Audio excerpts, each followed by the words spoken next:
যতগুলো জায়গা দেখতে পাচ্ছি, সদর হাসপাতাল, মেডিকেল কলেজ এবং আরো কয়েকটা জায়গা যেহেতু গিয়েছি, পৌরসভা, police line, SP office, DC office, সবগুলো জায়গায় রন্ধ্রে রন্ধ্রে এখন এই অবিচার, দুর্নীতি এটা ছড়ানো।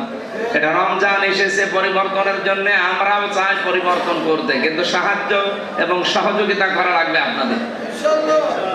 আমাকে নির্বাচিত হওয়ার পরে যারা ফুলের মালা দিয়ে, বিরোধী দল বলেন আর ওই যে আরো 6 জন ছিল, তারা যেভাবে আশ্বাস দিল যে ভালো কাজে যেখানেই ডাকবেন সেখানে আসি, অথচ এখন ভালো ভালো কাজে যাওয়ার পরে তারা সাহায্য সহযোগিতা দূরের কথা, আরো পেছন দিকে কি করে সে বাংলা কথা বাঁশ দেওয়া যায়।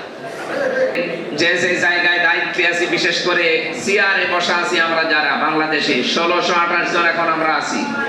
এই 1628 জন মানুষ প্রত্যেকেই তার জায়গা থেকে ন্যায় বিচার করা লাগবে, তাহলে বাংলাদেশটা অবিচার মুক্ত হবে।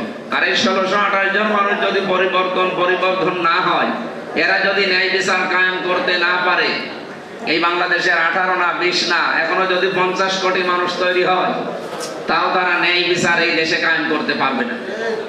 এই জন্য আমাদের উচিত, এটা রেকর্ড হচ্ছে তো এই কারণে বলছি, আমরা এই 1628 জন যারা দায়িত্বে এখন আছি, আমাদের উচিত প্রত্যেকের, আমাদের কুষ্টিয়ার ডিসি এবং এসপি ওনারা যেভাবে চলতে চাচ্ছে বা চলছে, আমার মনে হয় হযরত ওমরের জিন্দেগিটার সামনে অনুসরণ করা দরকার আমাদের।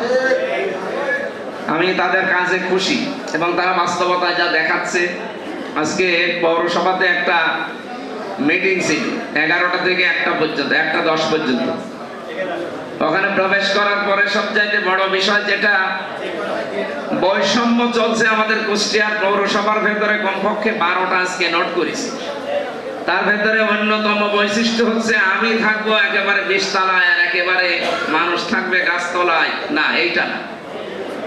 সম্পদ যেগুলো আসে সরকারি এবং জনগণের যে সম্পদগুলো, এগুলো যেন সুষ্ঠুভাবে বন্টন হয়, সেই নিয়মটা পালন করা।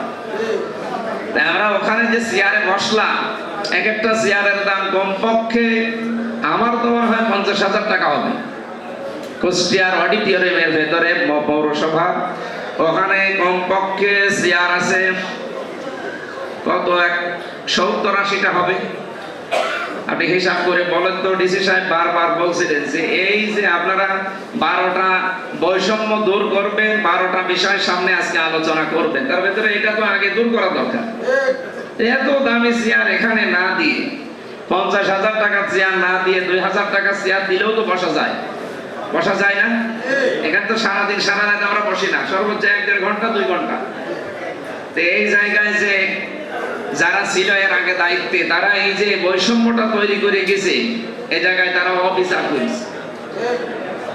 আমরা এই অবিচারগুলো রোধ করতে চাই।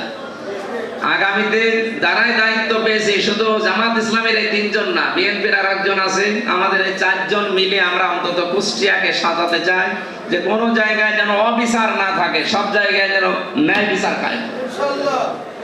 প্রত্যেকটি জায়গা যদি একটু এভাবে দেখা যায়, আমি যতটুকু এই কয়েকদিনে অন্তত দেখতে পাচ্ছি, একটু অ্যাক্টিভ হবে, আর যারা দায়িত্বশীল আছে এরা যদি কথা মতো কাজ করে, সরকারি দল বিরোধী দল বলে কিছু নেই, প্রত্যেকটা জায়গায় ন্যায় বিচার কায়েম করা সম্ভব।